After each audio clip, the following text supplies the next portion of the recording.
Ladies and gentlemen, I would like to introduce you to the man who has taken all the phone calls and done all the organizing. He's the chair of the Leaside Sports Hall of Fame. This is his last night in this capacity. Please, if you do nothing else, give this man a big, big round of applause.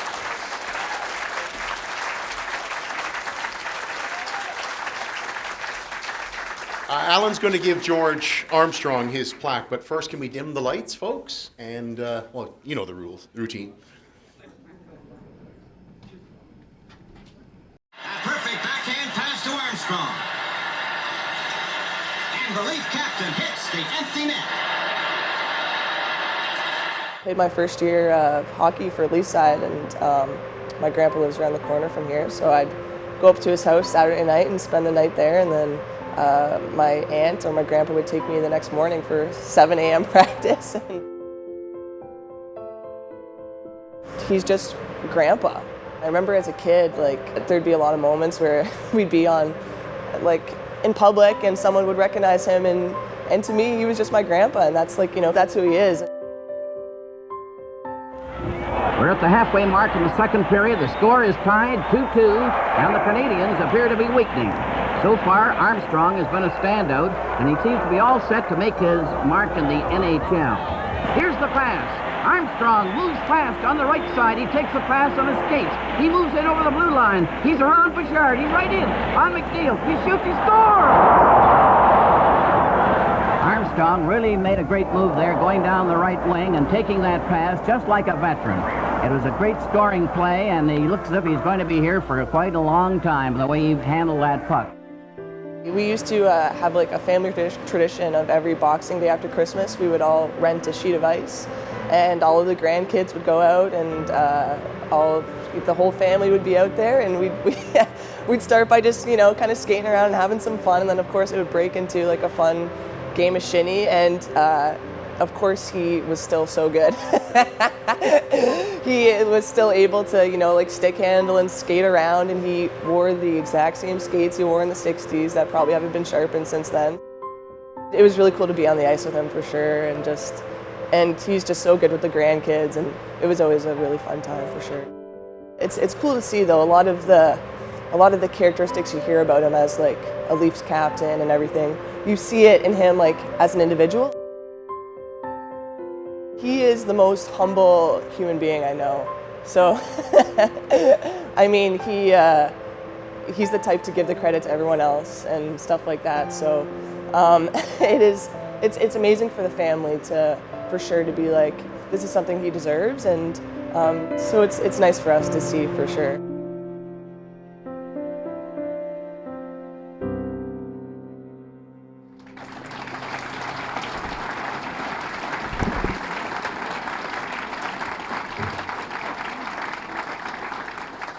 Ladies and gentlemen, it is our honor to welcome George Armstrong to the stage to be inducted into the Leaside Sports Hall of Fame.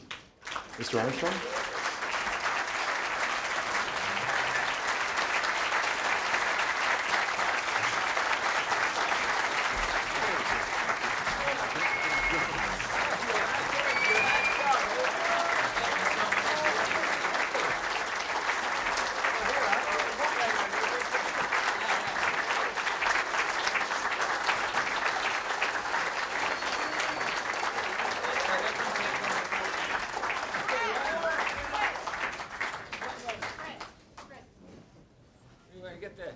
I think somebody wants the whole family.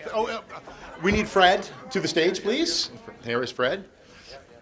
Okay. We're going to have to move aside, folks. There's a lot of Armstrongs here.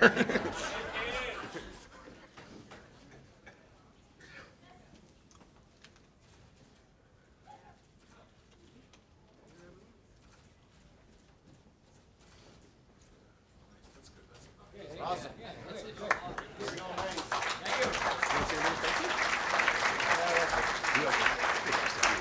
Take that. Take that. This is for you too, sir. As well. That's the letter for Jenny. I was told I didn't have to speak. And I told them why I didn't want to speak, because I'm not very good at it, and I'm just about to prove it to you now.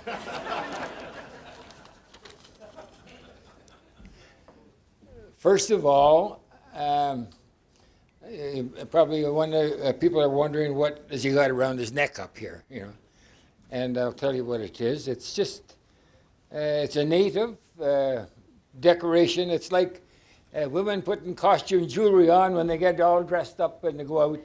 Natives, we used to put these things on when for important occasions like a war dance or a powwow or things like that. And this is kind of a special occasion. So I wear this on behalf of my mother.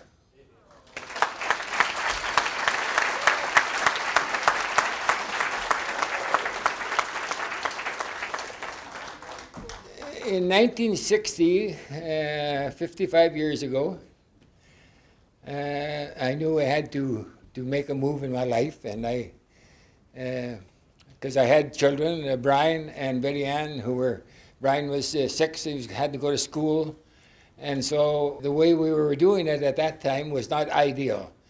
We were putting him into school in Sudbury in September, taking him out of school in November, putting him in school in Toronto, someplace in November, taking him out of school in April and put him back at school in Sudbury in April, and so to finish the year. So I knew that I had to move to someplace in Toronto year-round so he could go to one school. And so I lived in many places. I lived in Stouffville, I lived in Agincourt, I lived in Maine and Danforth. I lived on Davisville Avenue. I lived all over the city. And anyways, I was looking for a place that was close to work. It was Maple Leaf Gardens. There were good schools and good recreation. And so I chose Leaside to live in. And I must say I've never been disappointed. And now the cream coming to the top of the milk is me getting inducted into this Leaside Hall of Fame.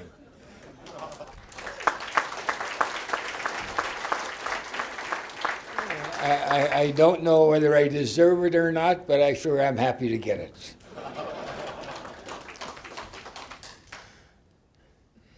Being chosen to go in with such worthy people as were elected to go in today, I'm very happy to be part of that.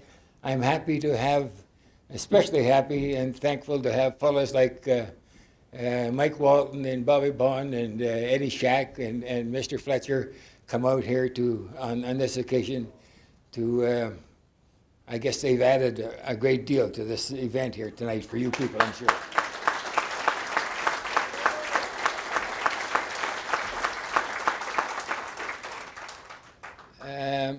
I think that's about all, except that hockey is a great game, and it's a very serious sport, and we had a lot of fun playing it, and it was very serious. And people say, well, as long as you have fun playing, well, the only time I had fun is when we were winning. I never had much fun when we were losing, I'll tell you that much. And I have one very serious story to tell you before I leave. And it just involves one of the fellows who is here now. His name is Bobby Bond. We down at Maple Leaf Gardens on Saturdays before the game. We had to go down and fix our sticks and try our skates out at noon to make sure that everything was right for the game at night. And so we used to go down the gardens, and then after that we'd go down and fix our tickets also, because we all used to get a pair of free tickets to go to the game. And so when our meetings were over, we'd rush upstairs to the special ticket office to get in line to pick up your tickets and go home, so your wife and whoever who went to the game with them would go.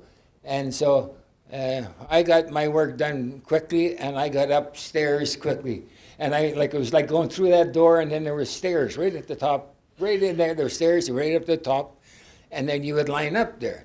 And so I'm up the top, and I'm about third in line, and I'm, things are going kind of slowly, and I'm waiting, and I hear the door downstairs close, and I turn around and I look, and there's Bobby Bond coming up the stairs.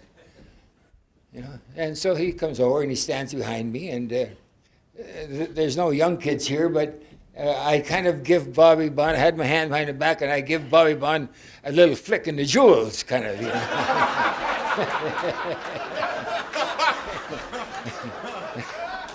Yeah.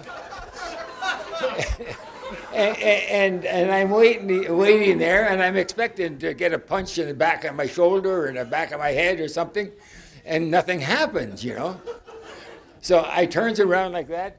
I turn around like that, and I was going to say something to Bobby Bond, and there's a guy standing there I never saw before in my life.